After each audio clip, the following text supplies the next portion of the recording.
your first few months here have not been without a lot going on. There's been a lot going on specifically legislatively, so I want to jump right in and talk about House Bill 1377.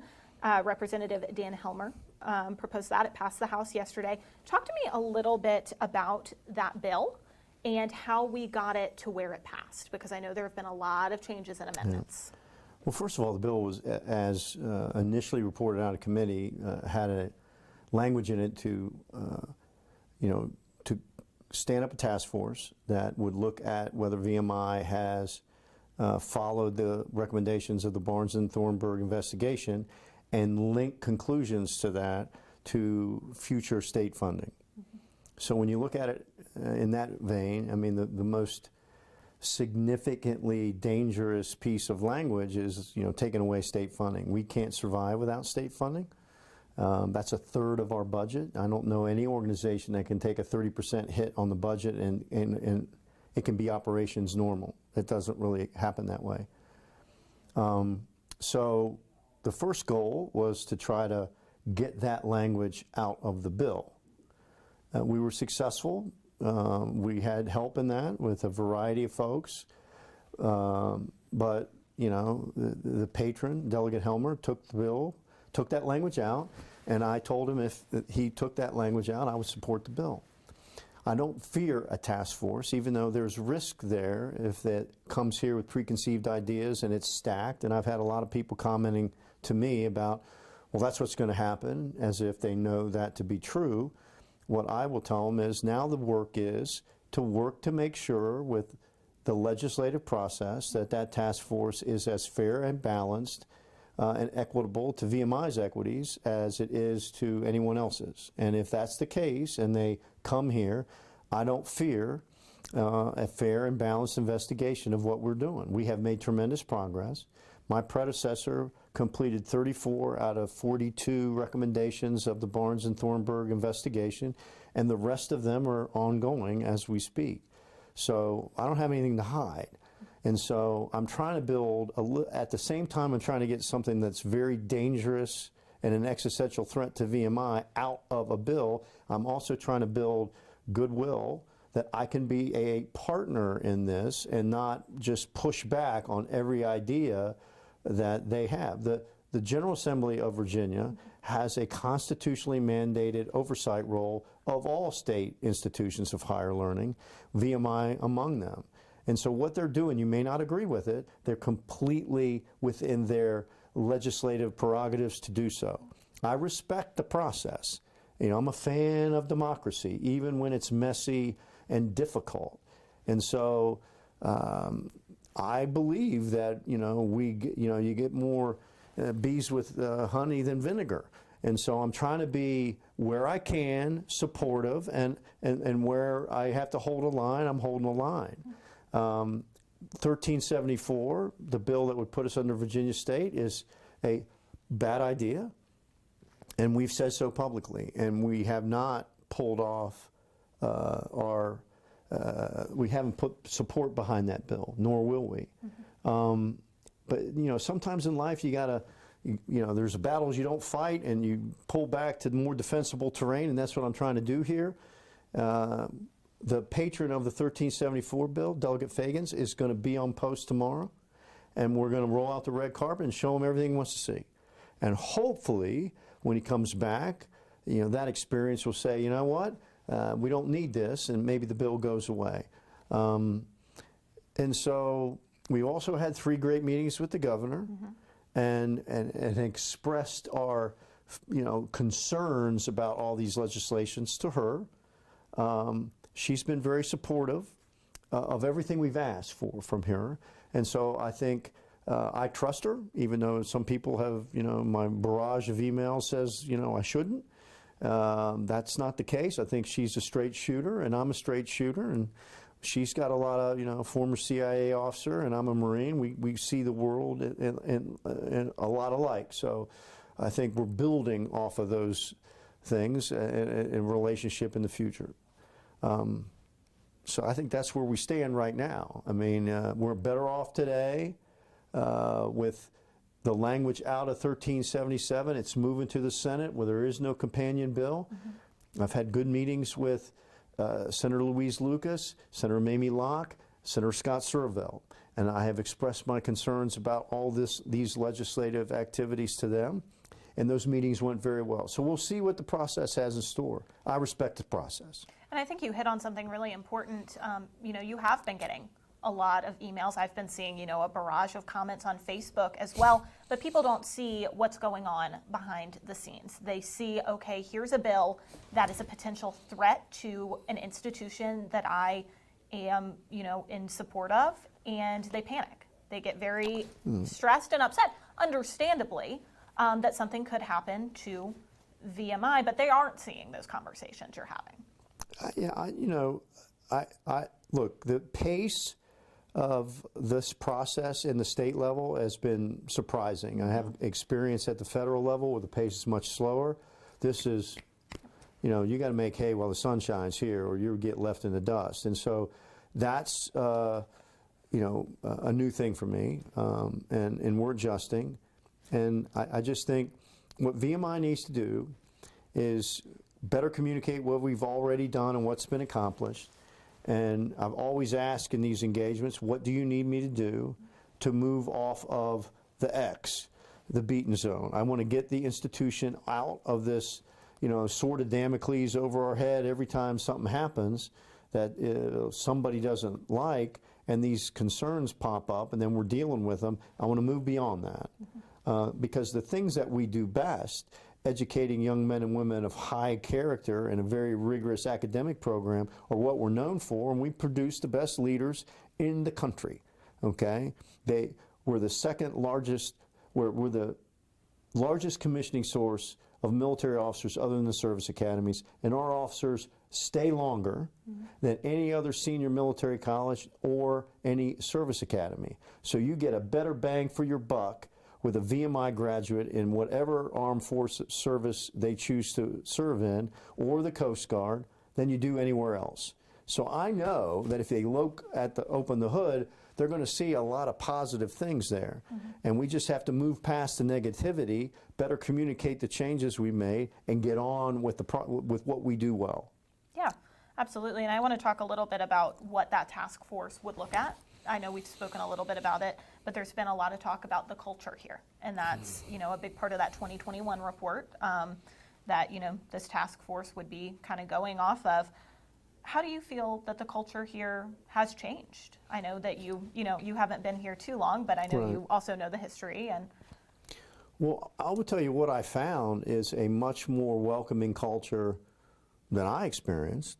Now, I was here when it was all male. And so that was a big difference. I've been impressed. I say it all the time. Our female cadets uniformly are some of the best cadets on post. They're amazing. They're fit. They're great leaders. 46% of them are NCAA athletes. A lot of them have double majors. They're in clubs. They're phenomenal. And we are still producing fine young men of character. They are way more acceptable of whatever group you're coming from than maybe a lot of our alumni who, when they were here, was maybe all male, maybe all white and all male. And so they are like, well, this isn't us. When you get these accusations, like maybe it was this school at one time in the distant past, it's not that way today. And I think there are mechanisms in place, controls that I believe my predecessor put in to make sure, like checks and balances, that we don't go back in that direction. So that's why I'm not worried about, hey, come, I've invited every leader of the General Assembly to every football game last fall. I've invited them to post every time I have a conversation with them. Come, see for yourself. I said, hey, we'll have a parade. You can be the guest of honor, take the review. We'll show you around. I got nothing to hide. And that was exactly what I was about to say. You had just said earlier that you have nothing to hide. So you're confident that the changes that have needed to be made have been made or are in progress. Right, I am. I think that's a true statement. So again, when you look at the existential threat, taking away state funding, once that was out of the bill, I don't think we need a task force. I think we just had what I'll call a proctology exam in 2021. and they listed 42 things that we had to fix, and we're well on our way to fixing all of them. I don't think we need one, but if you think we do, I respect your opinion, and I'll let you come in and look at it, because I don't think we have anything to hide. Now, we've talked a little bit about Bill 1374 already, but I want to kind of dive deeper into that. You have said you do not support this bill whatsoever. Talk to me a little bit about why, the reasoning behind that. Well, the bill's intention is to remove the governance structure of our Board of Visitors and put us under another college's Board of Visitors. Okay, and whatever you think of the politics of assigning people to boards of visitors, the governor appoints, the General Assembly confirms. So those two people have stake in that process. By July 1st, this will be a Spanberger board. She'll have 9 appointments. So if you're worried about the direction of the board, as it always does with a shift in political power at the state, at the executive level in the state, that occurs naturally. There doesn't need to be this draconian, you're over here, with people who don't know a lot about VMI and have little understanding of what goes on here. I think it would be hard for them. They're 160 miles away. We're not co-located. The missions of the school are totally different. But the process is self-correcting. And so there's also many other bills that are working their way through the legislative process that address certain issues people had with the Board of Visitors, from term limits to appointments to makeup of boards. What we really need to do is let all that settle itself out through the process, trust the process, and then we will deal with whatever laws come out and the governor signs. And I don't think this one is necessary to get good governance and oversight of the Institute by its board, appointed by the governor and confirmed by the General Assembly. So I just don't feel it's needed. And now I spent the other day watching some of the subcommittee meetings on this bill. I listened to the delegate speak about his reasoning. I want to hear from you, because I know you've also been in those subcommittee meetings as well. Why do you think this bill was proposed in the first place? Well, first of all, I had a great meeting with Delegate Fagans, and we were in the office, and I was in the office with his chief of staff because he wasn't there yet. And so we kind of ambushed him, which he didn't mind, and he spent about an hour talking to us. He's a veteran, like myself, so I thanked him for his service. He thanked me for mine.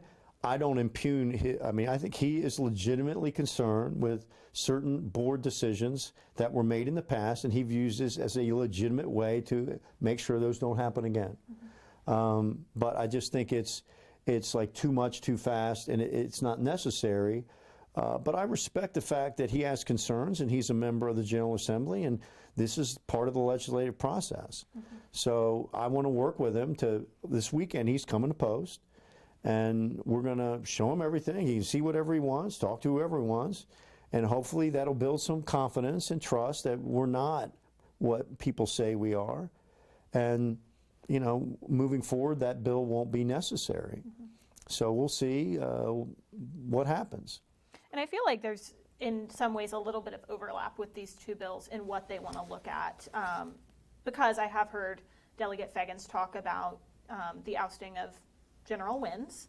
I've heard him talk about, Confederate ties and, questions of race and gender equality here. And that does go back to that task force. What are your thoughts on that?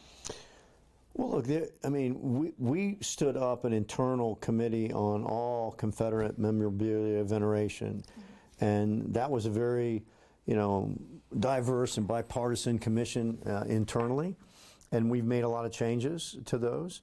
There's some things that are still here that, I've got a 30-foot mural that's over 100 years old that we came in with a firm that came in that moves artwork of this size and said, if we moved it, we would destroy it. So we provided context of that mural, vice moving it, which we didn't want to destroy the art, and we didn't think that was the intent of what anyone wanted us to do, so we provided context of that. Do we need to do more? I think there can be additions to our campus that would prove that we've moved forward in both our diversity and inclusivity aspects for people of color and women, to prove that we're not who they say we are. but I don't think we need to take anything away here.